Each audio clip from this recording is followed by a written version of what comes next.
સાંભળો, આજે આ બાજુવાળા ભાભી આપણી ઘરે જમવા આવવાના છે. बेटा मन में लड्डू फूटा અને જો ભૂલથી તમે સામું જોયું છે ને તો પછી તમારા હારા વાત નહીં રે. ને આ વાત કાન ખોલીને સાંભળી લેજો. તો તારી વાત બધી કાન ખોલીને સાંભળું છું, મોઢું તું ક્યાં ખોલવા જ દેશો?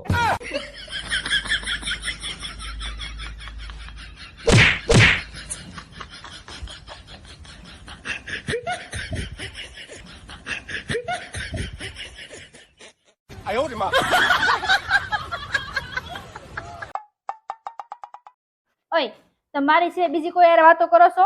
ના ભાઈ ના. હાવ હાસુ બોલજો. બીજી કોઈ યાર વાતો કરો છો તમે? અરે હાવ હાસુ કહું, તારી સિવાય બીજા કોઈ હારે વાતો નથી કરતો. એમ હા. તો રોજ રાતે 2-2 વાગ્યા સુધી જે રીમારે વાતો કરો છો ને તમે, એ મારી જ ફેક આઈડી છે. ને પાછા એમ કહો કોઈ યાર વાતો નથી કરતો. ખોટું બોલો છો તમે મારી સામું. હું ખોટું બોલ્યો? આ ફેક આઈડી કોની છે? મારી. એમાં મેસેજમાં વાત કોણ કરે? હું તો હું ખોટું બોલ્યો? તું મારી હારે મેસેજમાં વાત કરશો, હું તારી હારે જ વાત કરું છું ને. હા, એ તો મારા મગજમાં જ ન આવ્યું. તો પછી ખોટી તમારા પર શક કરતી હતી હું. આવું ને આવું તારું કામ.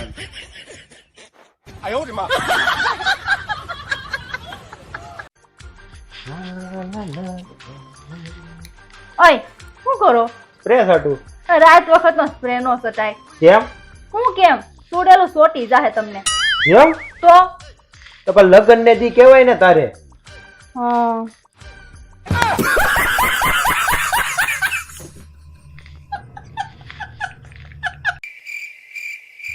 ઓય, તને ખબર છે હમણાં આપણે ઓલા 2 મહિના પહેલા મારા દોસ્તાના લગ્નમાં નહોતા ગયા? હા.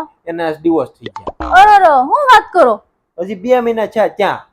ઓહો. પણ મેં એક વાત નોટિસ કરી આમાં. હું? આ પતિઓ લગ્ન પહેલા જેમ રે એમ લગ્ન પછી રહેતા હોય ને તો 90% ડિવોર્સ જ ન થાય.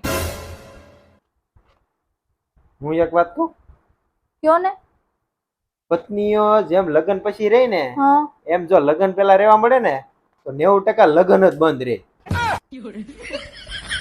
ડિવોર્સ ની માથાકૂટ જ ન આવે.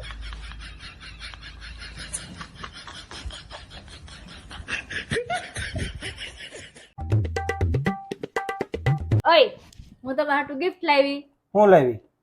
પાકીટ. આ ગિફ્ટ ને મારે શું કરવું? આમાં રાખવા તો પૈસા તો વધવા નથી દેતી. હવે તો હાવ નહીં વધવા દઉં.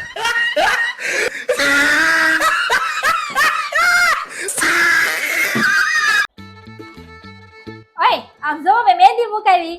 એમ? હારી છે હો. મહેંદી તમને હારી મુકાવી, પણ જો આમાં ઘાટો કલર નો આવ્યો ને તો તમે જોઈ લેજો. જોઈ લેજો એટલે એ ઊભી રહે.